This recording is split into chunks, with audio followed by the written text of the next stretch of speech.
আসসালামু আলাইকুম সবাইকে শুভ সকাল। আজকে সকালে মেয়ের কলেজে যাওয়ার জন্য রেডি হইতেছে। আজকে মেয়েকে টিফিন দিয়ে দিলাম, টিফিন নিতে চায় না, আজকে জোর করে দিয়ে দিলাম, কারণ আজকে ক্লাস একটা বেশি হবে, তার জন্য আস্তে আস্তে অনেক দেরি হয়, তাই ভাবলাম যে একটু টিফিন দিয়ে দিই, টিফিন নিতে চায় না কখনো। যাই হোক, এখন আমরা বেরিয়ে পড়লাম, অটোতে উঠাই দেবো, অটোতে যাওয়ার জন্য বাসার থেকে বের হলাম। আজকে বসে একটু লেট হয়ে গেছে, এখন যাইতেছি আপনার উদ্দেশ্যে। আমাদের বাসার থেকে কাছেই, 2-3 মিনিট লাগে, অটোর জন্য অপেক্ষা করতেছি।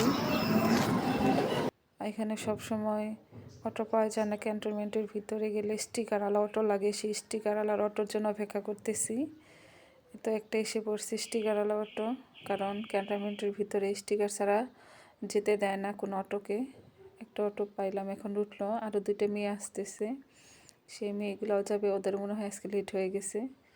যাই হোক, এখন চলে যাচ্ছে মেয়ে কলেজে, আর এখন আমি বাসায় চলে আসবো। তো বাসায় চলে আসতেছি এখন আমি। আমার ভিডিওটা এই পর্যন্ত, সবাই ভালো থাকবেন, আল্লাহ হাফেজ।